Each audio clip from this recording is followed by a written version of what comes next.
দেশের শ্রমিকদের স্বার্থে দ্রুত মালয়েশিয়ার শ্রম বাজার খুলে দেওয়ার দাবি জানিয়েছেন Bangladesh association of recruiting agency BAIRA সাধারণ সদস্যরা। সোমবার রাজধানী স্কাটনে প্রবাসী কল্যাণ ভবনের সামনে এক মানববন্ধনে এসব দাবি জানান তারা। সিন্ডিকেট করে দেশের বৈদেশিক শ্রম বাজার ধ্বংসের পায়তারা বন্ধের দাবিও জানিয়েছেন তারা।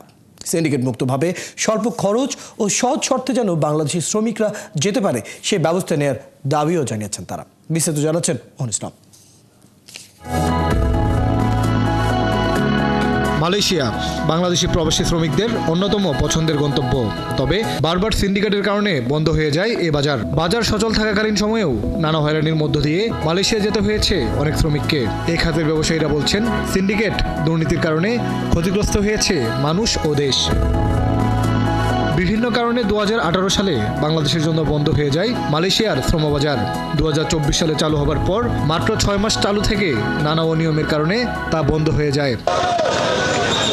এই অবস্থায় সোমবার সকালে প্রবাসী কল্যাণ ও বৈদেশিক কর্মসংস্থান মন্ত্রণালয়ের সামনে মানববন্ধন করেন Bangladeshi association of recruiting agency BAIRA সাধারণ সদস্যরা।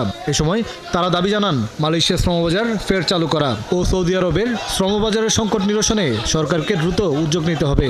আমরা উপদেষ্টাকে বলতে চাই, আপনি পদক্ষেপ নিন, সিন্ডিকেটের বিরুদ্ধে অবস্থান নিন, সিন্ডিকেটদেরকে বিচারের আওতায় আনুন। কোনো দেশে আমরা শ্রমিক প্রেরণ করতে পারি না। সৌদি আরবে আমাদের বিভিন্ন ব্যারিয়ার দিয়ে রাখছেন, সে কারণে আমরা ম্যান পাওয়ার করে লোকজন ফ্লাইট দিতে পারতেছি না।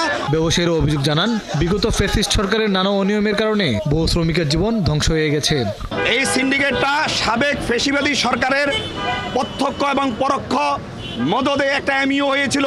আমাদের মালয়েশিয়ার বাজার অচিরেই আমাদের খোলা হোক, আমাদের শ্রমিক যা। সিন্ডিকেট না করে কম খরচে কর্মী পাঠানোর বিকল্প 5টি সুপারিশ উত্থাপন করেছে বাইরার সদস্যরা। শুধু ইউরোপ, মালয়েশিয়া না, শুধু মালয়েশিয়া কেন্দ্রিক না, শুধু সৌদি আরব কেন্দ্রিক না, সারা বিশ্বের।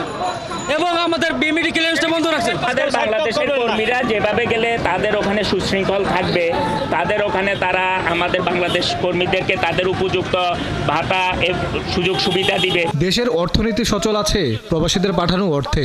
এই খাতের সংকট দূর করে প্রবাসী শ্রমিক পাঠানোর কাজটি জনবান্ধব ও হয়রানিমুক্ত করার দাবি জানানো হয় মানববন্ধন থেকে। মোহন ইসলাম, 71, ঢাকা।